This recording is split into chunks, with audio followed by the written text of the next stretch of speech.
Look at this. Okay. Nice. Go back. Oh, you can- Okay, everyone. See, here's what I'd like to share with you. Let me do a mute. That didn't work. Mute all. Okay. Hello, everyone, and blessings for a most wonderful Shabbos, a very inspiring Shabbos. And this Shabbos is the Shabbos during that is in the midst of the 9 days of where we have mourning. We experience mourning. We know that to everything there's a body and a soul. There's a spirit and there's the matter. If you've been studying the daily chapter of Rambam, you will note that he mentions that this week in mentioning that everything has a golem and a tzura, which is basically saying that there's matter and there's form. Form is really more the spirit, and the matter, of course, is the physical part. So likewise, when we talk about spiritual things, there's the body and the soul. On any level of anything you're talking about, there's the body of it and the soul of it. So in the Shabbos of the 9 days, we have unique opportunity because Shabbos is a very powerful spirit where we're raised up. We're raised up. You know, the Talmud says that on Shabbos, even in Am Haaretz, which refers to even an ignoramus, a Jew who's ignorant, right? Or a very basic person will not lie on Shabbos. They won't lie. They'll only say the truth. What happens on Shabbos that the Talmud makes such a statement? Because on Shabbos, every Jew's neshama, our soul, is raised, it has a more heightened sense of the divine, of holiness. And therefore we automatically, our inclination towards things which are improper or which are self-oriented are diminished. So on this Shabbos in particular, when we experience Shabbos during the 9 days, we're bringing this heightened level of holiness into a very deep darkness. So it's a special Shabbos where we need to be extra joyous, especially joyous on this Shabbos, and especially also connected to what this Shabbos is all about. And that is that during this time period, while we on one hand are mourning what we are lacking, we're also envisioning what is coming. And that's why it's called Shabbos Chazon, the Shabbos of vision. If a person is not living with a vision, a person does not have anything to look forward to. It's not an inspired life. Every one of us needs to be living with a vision. And the vision is not only the vision of our own aspirations, but the vision has to be the vision of the aspirations of the Jewish people. And that's really what I want to speak about, developing an aspiration for the entire Jewish people. We all know that there are certain things that we have which are genetic. There are certain things, there are parts of us, really our entire being is made up genetically from our parents. And our parents were designed genetically by their parents, who were designed genetically by their parents. So we are the outcome of really a long history of people. And this simple idea is very important for us to give thought to, because it reminds us of the fact that we are not just a single individual, but we are actually very strongly connected to a long history of people. Our entire design and makeup is the result and connected to a long history of people. And when we have children, that continues. The point is that we are part of history. We are a link in history. And when we look at our lives, it's very important for us, for a number of reasons, which I hope to spell out at least one or two of them, to see ourselves in that way, not as just a person living my life, but as realizing that we are part of something far, far greater than us. I mean, far, far greater than us. We are continuing what people have done 50 generations before us. And our children continue what we are doing.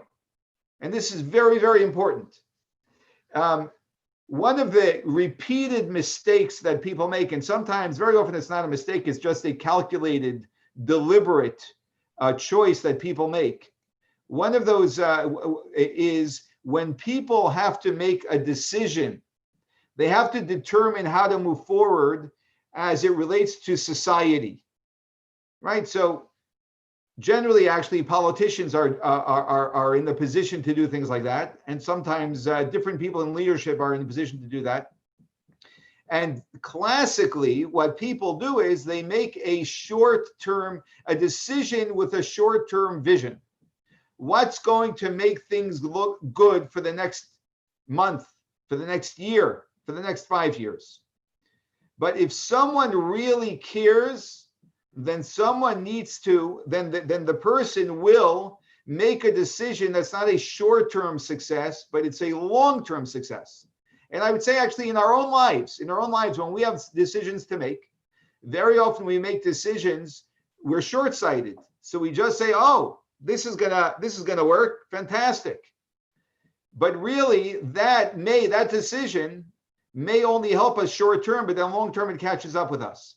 When we have the insight to be able to have what we call in Yiddish a weiter Guck, which means a long vision, which really one needs to be a visionary to have. And some people are gifted with that far more than others.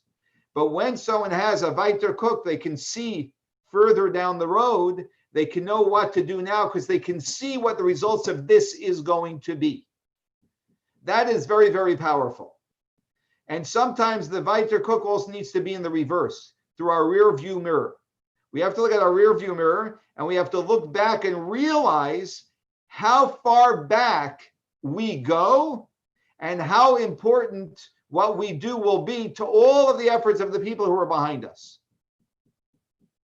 Very often people ask me, this is a very, very common question, about why certain things happen to me. Why did this happen to me? Right? We want to know why negative things happen to us. And if you actually study, as I'm sure many of you are, the gate of trust, then this subject is actually discussed there. And one of the most important ideas to keep in mind when we are trying to understand why things happen to us, we're very often we don't know and will not know why things happen to us. We do have to bear in mind one thing, that very often things that are playing out in my life have a lot to do with a much bigger picture than just myself. I like to think that I'm very important and everything that happens in my life only pertains to me. But the reality and the truth is that I am attached to so much more than just myself. And when something happens, it has much greater significance than just the way it impacts me. But all of the ripple effects of the prior and the future are what is a part of why this thing has to play out in my life. So as we approach Tisha B'Av, the Talmud tells us an interesting thing. It says that the sages said any generation that the temple was not rebuilt in, it is considered as if that generation actually destroyed the temple. That means that if there was a generation where the temple wasn't built, it's as if they destroyed it, which is a pretty harsh statement to make, especially knowing that there are some fantastic generations that preceded us with the greatest of people. And how can we say that that it's as if they destroyed the temple? They may have lived very upstanding lives. What the Talmud is actually saying is that if there is a generation that did not bring into history the building blocks that their generation needs to contribute to the ultimate building of the third temple, then it's as if they destroyed it. That means if they did not play their role, they did not build the link in the chain, then it's as if they destroyed it. It doesn't mean that we expect that any generation should be the one to rebuild the temple, but we do expect every generation to play their part in history so that the future generations can build on that and we can get to the rebuilding of the temple. It's this exact message. You can imagine imagine a person comes into a field and he clears an area. He rips out all the grass. He turns it into dirt. Someone else comes and he puts stones around in a circle. Someone else comes and he puts firewood in the middle of it. Someone else comes and adds twigs to it. Someone else comes and throws fuel on it. And you are the one who has the match. And you say to yourself, what am I contributing? Anyone can strike a match. That's no big deal. The people who schlepped the stones, who schlepped the firewood, they did something. What am I contributing? And the answer is that God puts us in the exact position he needs us to be, and we need to contribute. It doesn't need to be impressive. It doesn't need to impress anyone. It just needs to be us stepping up in the right moment and playing our part. And when we don't play our part, it is considered as if we destroyed the entire effort. This entire perspective is understanding that we are not individuals living our life. In fact, one of the fundamental points in anyone leading a meaningful life is when we begin to step out of this idea of just pursuing what is good for me and realizing that we're in fact part of something bigger. So there's a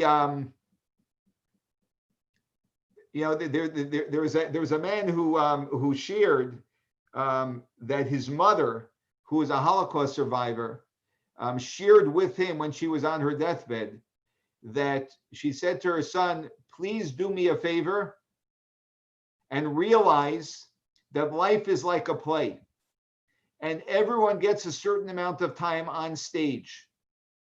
And when we're on stage, we have to play our part. If we don't play our part, the play falls apart. Everyone's time comes up, and when their time comes up, they go behind the curtain. They don't leave. They're behind the curtain.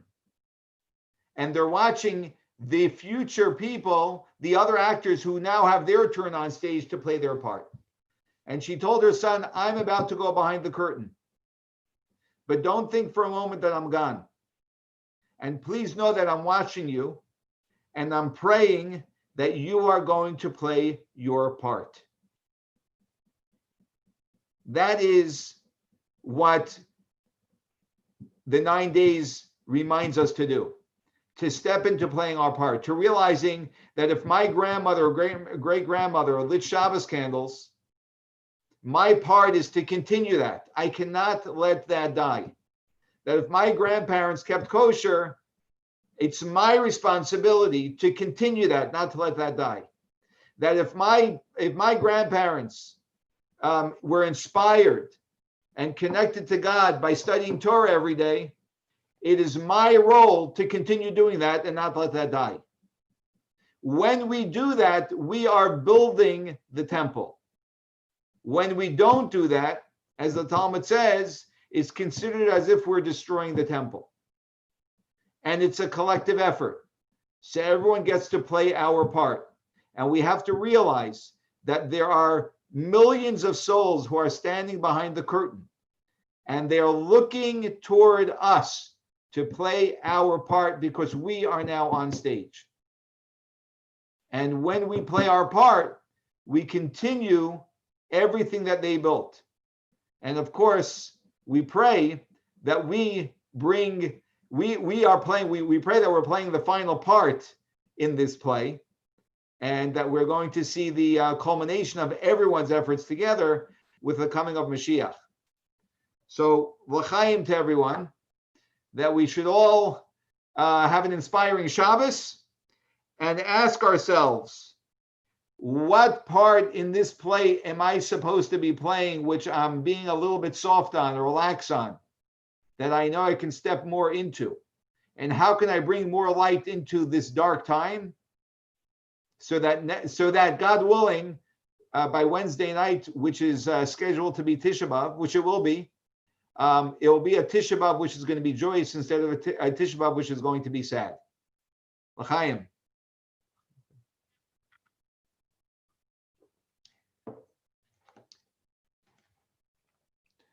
And you're officially unmuted, everyone.